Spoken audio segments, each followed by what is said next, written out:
Hey guys, and welcome back to another episode of the Call Your Mom podcast. Today, this episode might sting just a little bit, but we're highlighting 3 things that we think every woman ignores, and we want to make sure that you don't ignore them anymore. No, it's never been the right time.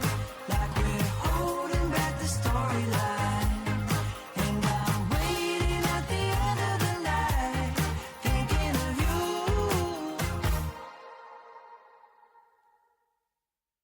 The very first one is trusting your gut instinct. And I know for myself, I've done this multiple times. I have a very strong gut and I tend to ignore it. And even Johnny's like, when are you going to start listening to it? Right. So let's talk about it. Let's dive in. Mom, has there been a time in your life that you had a strong gut instinct about something and you totally ignored it? Wow. Well, off the cuff, I think about when I was married and I had, we ran a company together and I was staying home with you guys and we had somebody that worked for us that, she gave off bad vibes. I just knew something was off about this woman. And I kept saying to my husband, I was like, you know what? I don't like the way she dresses. I don't like the fact that, you have to have meetings with her and there's no window on your door. That really bothered me. And, he was always like, I'm above board, blah, blah, blah. Well, fast forward, and I told him, I was like, listen, I know if it walks like a duck and it quacks like a duck, it's a duck. And fast forward, I was right. They ended up having an affair and it wrecked our marriage.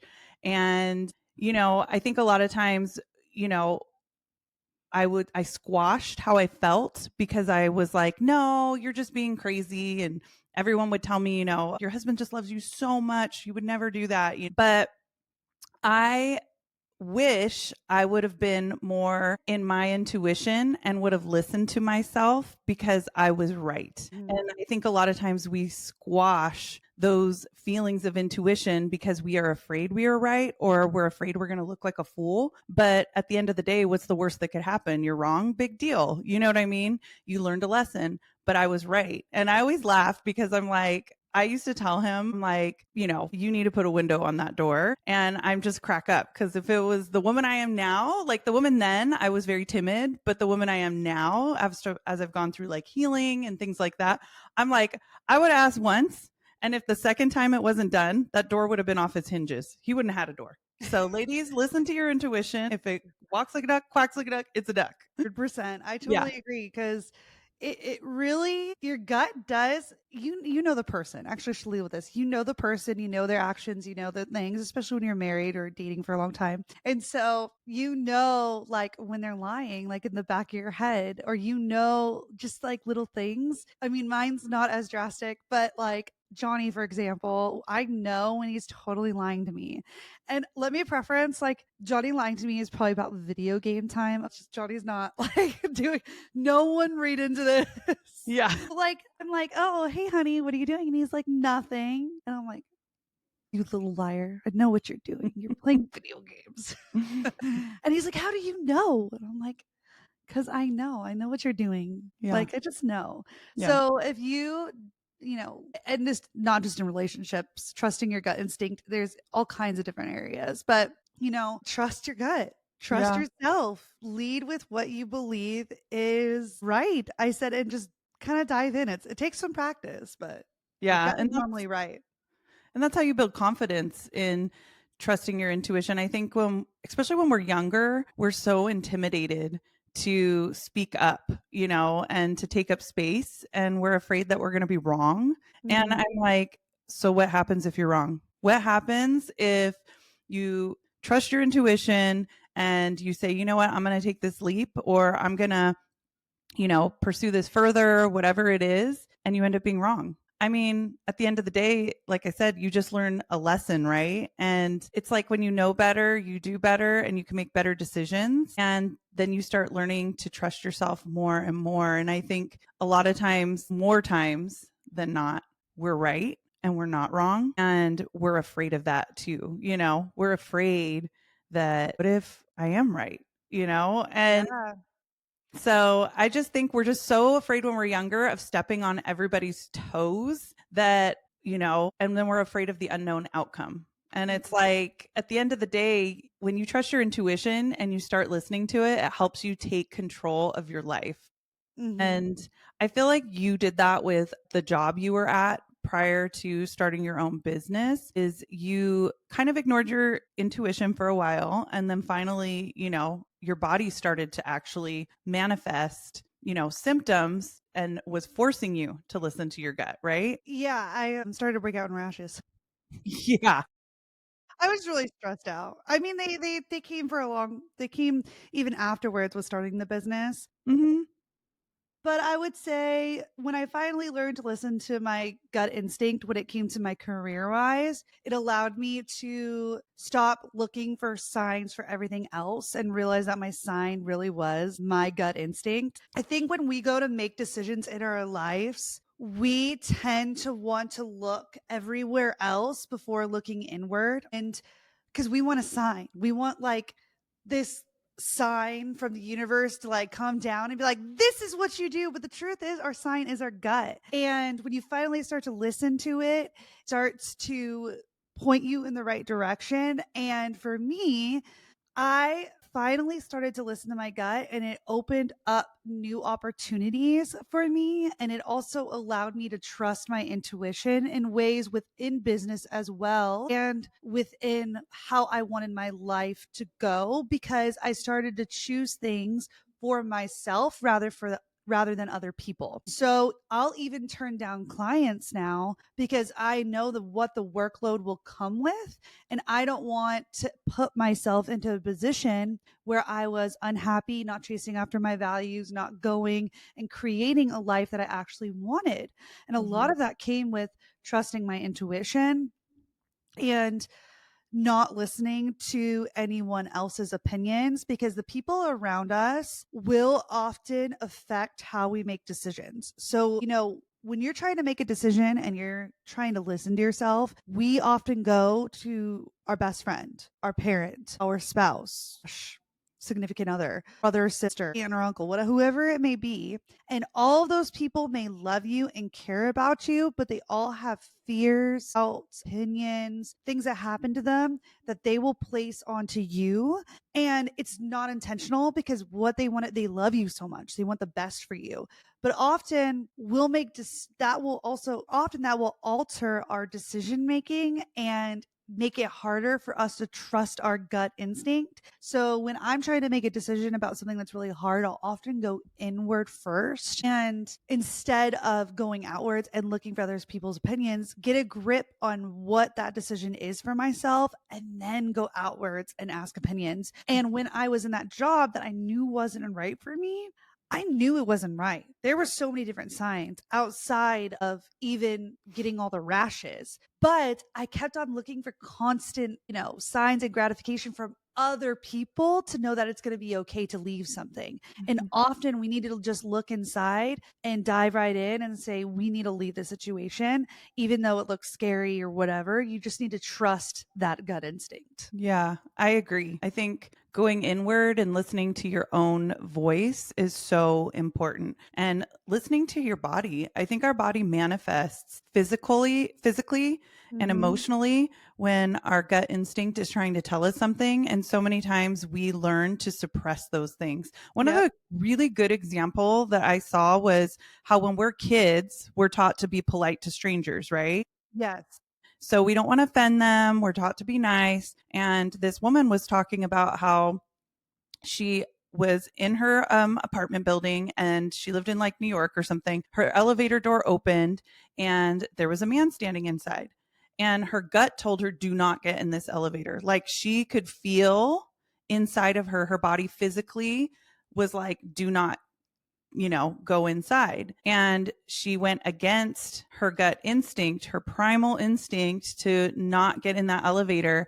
And he ended up being a predator and she ended up getting hurt. So I Mm. think that it's so important that we learn that it's okay to listen to our intuition and that it's okay. We're going to offend people sometimes and we're going to have to set boundaries when it comes to our intuition as well. And that when you do listen to your intuition, it's not only leading you to good things, but it also could be leading you away from things that are dangerous or harmful or Yep. not good for you. Yep, 100%. And circumstances and decisions, even that may not align with you Mhm. or where you want to go in life. And I really like the piece of not listening to other people because that is so hard to do, because like you said, even trusting your parents of not, be polite to strangers. Mhm. So it's so funny because you really have to not always take everyone's advice. Yeah. What's Yeah. that saying? It's really a saying I shouldn't say on here. Opinions are like buttholes, everyone has. Everyone has one, but it's so true. I mean, so you really do have to be careful who you're talking to about, a decision that you're going to make because, yeah, everyone has an opinion and they're going to give you their opinion. And you have to just be really selective. Because not to say that, don't listen to anybody. I have a friend who actually was warning, like, not warning, but we were discussing somebody and she Yeah. was just like, I don't like her. I have a bad, feeling about her, blah, blah, blah. And I was like, no, she's really nice, blah, blah, blah, trying to give that person the benefit of the doubt. But my friend had that, I had a gut instinct about this person. And I was kind of trying to I was talking about it, but trying to still give them the benefit of the doubt. And my friend jumped in and she was the sign saying, no, this person's not a good person. Like, I don't trust her. And it ended up being right. It's not to say don't listen to anybody, just be very selective about who you listen to. And if you're looking for a sign, sometimes it will come from a friend. Sometimes it's just you going inside and just listening to yourself. And sometimes the signs come when we actually listen to our intuition, take action, and then the sign comes to lead us to the next thing and the place Yeah. that we're supposed to go. So, Yeah. yeah. Well, it's funny that your friend brought up, but your friend probably saw the red flags, which is thing number Mhm. 2. Women ignore red flags. And I think red flags are so funny because there's like red flag, green, beige flag or whatever, but we're going to specifically talk about red flags today. We often don't see them. We often ignore them, especially when we're in romantic relationships because, you're like in love, you got rose colored glasses on. The world is like a little fairy tale at the beginning. So it's very hard to see that your new shiny toy has, dents in it that could hurt you. And so your friends will often speak up at the red flags, which is great because they'll pour into you and say, hey, I think that's a red flag. I think, I wouldn't trust that. And so how do you spot red flags, mom? Like what would be a great way for a woman to be like, okay, like I want to make sure I don't ignore this. How do I look at the red flags? And it could be even friendships. I want to preference that too. Like it doesn't have to be romantic. Sometimes we'll Yeah. ignore red flags in relationships outside of a romantic one. Yeah. Gosh, I feel like one of the things I was just talking to a friend about, it was about friendship and an ex friend of mine, but we were talking about love bombing and Mm-hmm. how whether romantically or in a friendship, you can get love bombed and that Yes. person is just praising you and promising you and things and, really aligning with, everything that you value and they're mirroring back, everything that you want to see. And it's just like, wow, and they maybe are Yeah. giving you gifts or whatever. I feel like that's a huge red flag. I feel like a healthy relationship doesn't start off that way, whether it be friendship or relationship. It's not some, over the top, just insane, constant attention. I feel Yes. like a healthy relationship has a space for respect of your time and your energy and the things that you're doing in your life and the other people that you actually interact with. They don't just try to overwhelm and overtake, your time, your energy, and kind of keep you to themselves. Does that make sense? Yes. No, Yeah. that makes fully sense. I think another one to look for if you start seeing red flags would be like you making constant excuses for someone.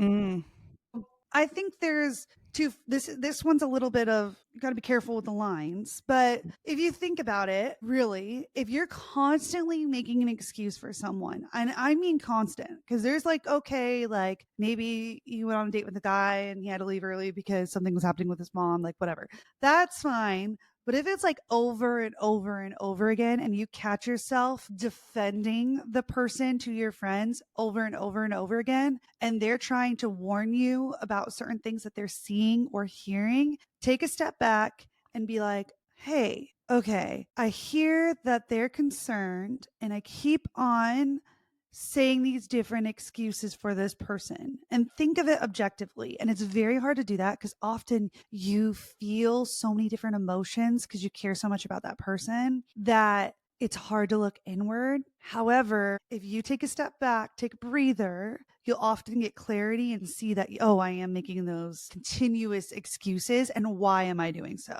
Yeah. Like, really, really think about that objectively. You can even take it to a therapist if you need to. Shout out to therapy episode.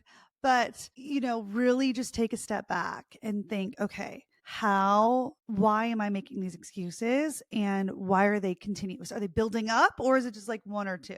You know what I mean? I think that's so important because we want to be loved so badly. I think, especially as women, we just want Yeah. to be in a relationship and, Yeah. it's romantic. But I think it's so important, like you said, to take a step back if you're constantly making excuses and ask yourself why, but also ask yourself if what the person's bringing to the table is anything you even want anyways. Like, are you just 100%. making excuses because you want to be in the relationship, or is this person actually, somebody you even want to be with? Like, I Yeah. think sometimes, we make excuses because we just want to be in a relationship. But, if the person's not treating you in a way that makes you feel loved and worthy, and, there's not like that mutual respect, I just feel like you said, it's time to take a step back and really evaluate, like, if he wanted to, he would, right? Yeah. So, and I think that's like kind of the bottom line. Like, if they wanted to, they would, and if they're not, then they're probably not really that invested, and it's a red flag. So if you're more invested and than they are, then maybe it's time to take a step away from the relationship and find someone who's just Yeah. wants to be just as invested as you are. 100%. Yeah. Another red flag that I really think you always taught me to would be like confusing someone's potential. And this could be even in friendships because, if you think about like the internet and stuff like that, it's always like pointing all these amazing things at you. So, like, big friendship groups that go on vacations together, or maybe an ideal relationship that's so amazing. And, you know, I think we get caught up in wanting this for ourselves, but we don't take a step back in looking at the red flags that do hit us. So just putting up a little bit of a guard and saying, okay, like, I know I want this so bad and I could see this potential with this person or with this friend group or whatever, but make sure you don't confuse potential with reality, and Mm.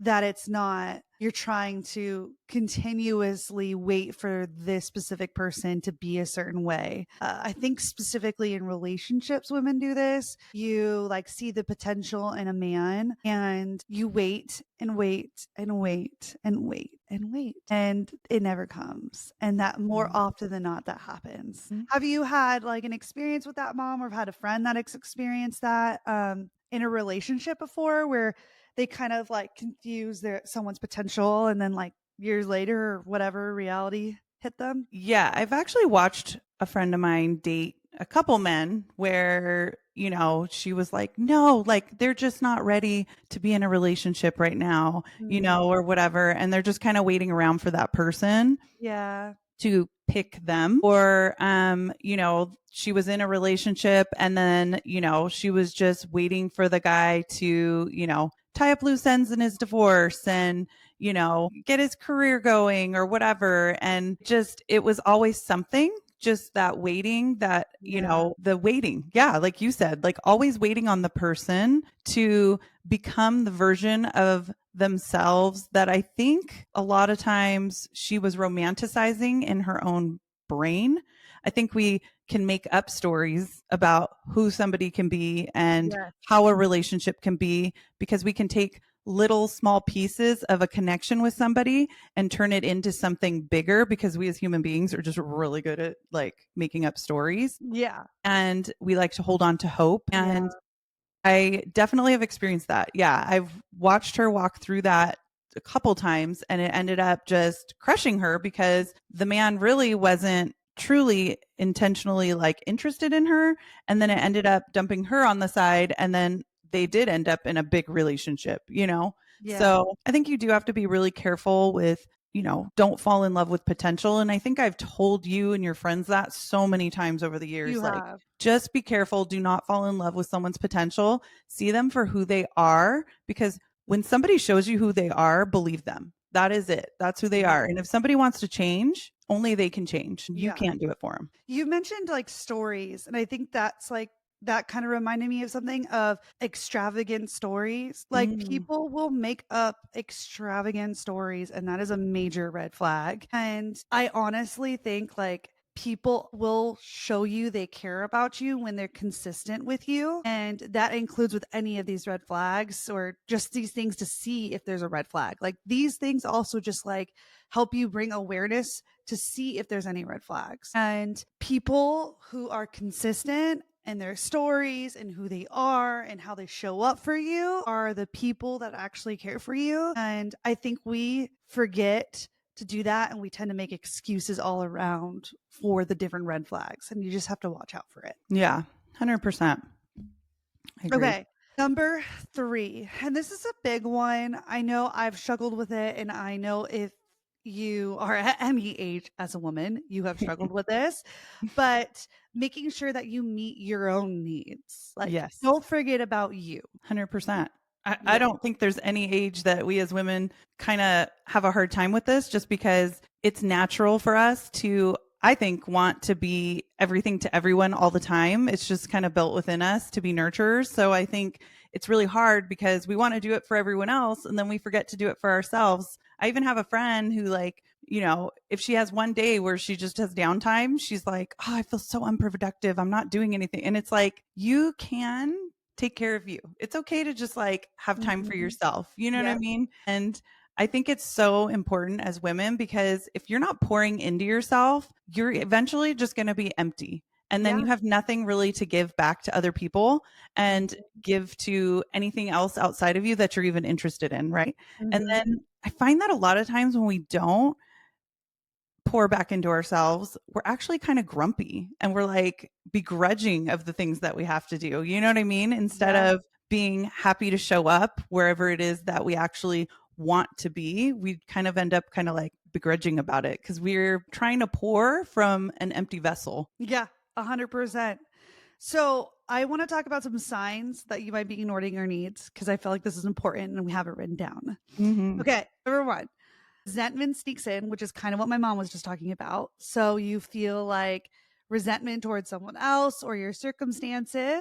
You fantasize about running away, starting over, or being selfish. And the third thing, you don't remember the last time you felt excited about something. And it's so sad because I know I have been in this position before where I felt all of these things, where I didn't feel excited about anything in life. I was exhausted all the time. I wanted to just run away or do, change, or you want to change your whole life around. And it's good to have those moments where you feel motivated to change your whole life around. But when it's this stuff, it means your life isn't aligned with where you want to go. And so I like to do like little check ins because I previously would allow life to happen to me instead of going and chasing after life, which I think we all fall into that habit because of circumstances or because we're taking care of someone, or there's multiple reasons why. And as women, we often need to have that reflection time to say, okay, is this exactly what I want in my life? And is it aligning with me? And taking those moments to pause when you're making big decisions, like I did with that job. I wasn't happy. I knew this wasn't what I wanted for my life. I knew I wanted freedom in my life prior to just taking this job. That's why I didn't end up going to law school. That's why I did make decisions like I wanted to travel more. I wanted certain things in my life. So I knew the right answer was to go out and start a business. But I felt like I needed to meet other people's needs instead of meeting my own first. And so I then became not only sad and tired and drained from the job, I was sad, tired, and drained of myself. And it physically started to manifest because I wasn't taking care of me. And often when you start to take care of yourself, you'll also discover new things about yourself and you'll make decisions that are even healthier for you and in the direction that you want to go. Because that's ultimately what this is all about is, are you creating a life that it's going to make you feel fulfilled in the end, because you only get one of these, right? And I think that's so important, and especially when you're a mom. I mean, mom, you could speak to that because I know when you're a mom, you often can get caught up in the mom tasks, the mom duties, and then you forget about yourself a little bit. Yeah, it's very easy to get caught up in, just putting your children first all the time, just because being a mom is really demanding. And I also think the pressure to feel like you're doing it all yourself. Mhm. And, there's kind of like a silent, like, I don't know, praise for that. I feel like, especially now with like social media and things like that, it's like we just want to be the ones to do it all. And it's just so easy to get drained because you're just constantly going, going, going, and you're constantly meeting, these little people's needs. And at one point, you just feel so burnt out. And it's so important to fill your cup because, as you said earlier, we start to feel resentment. We start to be impatient. Things shift Mhm. in us where we're not actually enjoying what we're doing. We're just kind of going through the motions. And I think that's something that's hard for, especially moms to admit, just because you're tired and you're just like, oh my gosh, again, I remember my friend and I used to laugh because we were like, oh, packing another lunch again, Yeah. and it's just so important to pour into yourself because then that way you can show up for your family as the best version of you. Mhm. And it's not easy to do. I get it, to take time for yourself. I mean, especially when you have little littles, they're always getting into something, they're always doing something, maybe the Yeah. baby's crying a lot. But it's trying to figure out ways to, excuse me, to make time for yourself so that you can, become whole, like full again. You know what I Yeah. mean? So you are looking forward to life again and you aren't Yeah. begrudging things. And so I think, yes, it is hard, but it is doable. And I've seen a couple really brilliant things that if I had had TikTok or Instagram or anything when you guys were little, there's so Yeah. many tips now. It's like amazing. You're like, I would have used them all. Yes, just so a mama could get 5 minutes. You know what I mean? Even just Yeah. 5 minutes to yourself when you're a mom is just like so amazing. Yeah. So, some simple things that I think are kind of cool to incorporate if you're someone who wants, a little bit more time to understand and meet your needs. A simple check-in with yourself, kind of like what I was saying. I've done it on a larger scale. Obviously, I try to do that at least quarterly just to kind of make sure that I'm wanting to achieve what I want to achieve, but also just weekly. Am I emotionally okay this week? I mean, for me, if you were to ask me about this week, I was exhausted. I still am exhausted. Like, my check in would be like, okay, like, what do I need? I need more rest. So I'm going to prioritize rest over the weekend and make sure I get some of that so that I can feel ready to go for next week for all the different things that I have, including baseball games and the businesses that I'm running and the podcast. That would be one of them. Like, just an easy little check-in, especially on the weekends, because I sometimes feel like on the weekends there's a little bit more time. Maybe it's even like if you're a mom, like the kids nap time for 20 minutes, like just grabbing a quick little journal session or whatever, and a little breathing exercise for 5 minutes just to kind of check in with yourself. Absolutely. Sit outside with your Diet Coke, Yeah. just enjoying that time. But yeah, I have to do weekly check ins as well. I think that's important. I think we forget even daily check ins at the end of the day. Sometimes I'll just sit in my bed and just be like, how do you feel? How did you feel about today? What is it that you need tomorrow to make tomorrow a better day so you can feel your best? I Yeah. think it's just little tiny, it doesn't even need to be anything big. It's just the little things, the Yeah. the little check-ins and, you know, I was gonna say, I think daily, like, two little like thing, like your routines. I know that sounds funny, but like just simply putting on your three different skincares at night or mhm. whatever it may be that you need to do, Mhm. that also gives you a quick like 2 or 3 minutes just to make sure that you are feeling your best and can go achieve your best, if that makes sense, just by doing little things that meet your needs on a daily like that. So that's an easy way too. Absolutely. Yeah. I totally agree with that. Yes. And Go oh, ahead. I was just going to say, and another thing to remember is you don't have to like fix everything all at one time. Oh, yes. Doesn't all have to be done today. Meeting your needs doesn't have to be this big orchestrated thing. It 100%. like you said, it's the little things. So one little thing a day can add up to feeling so much better. 100%. So, Mhm. which one of these three do you guys ignore? We want to know. Let us know below in the comments, or you can always text us and let us know what they are. Because I know for me, I've often ignored all three of them at one point or not in my life. I'm sure you have too, Mom. But yeah, we'll see you guys next time. Thank you so much for joining us today. We hope this episode gave you something to think about, inspired you, or made you feel a little less alone. We hope you share this with a family member or a friend because they definitely need it too. And if you like what you heard, don't forget to follow and leave us a review on Apple Podcasts, Spotify, or anywhere you listen. Let's get social. You can follow us on Instagram at callyourmom_podcast, on Facebook at callyourmompodcast, and on YouTube at Call Your Mom Podcast. And if you're needing a little extra advice, you can always text MOM, MOM, to 833-569-4378. Follow the prompts, answer the questions, and then spill the tea. And we might be answering your tea on next week's episode, so you're going to want to check it out. And remember, when life gets messy, overwhelming, or just straight up confusing, you can always Call your mom.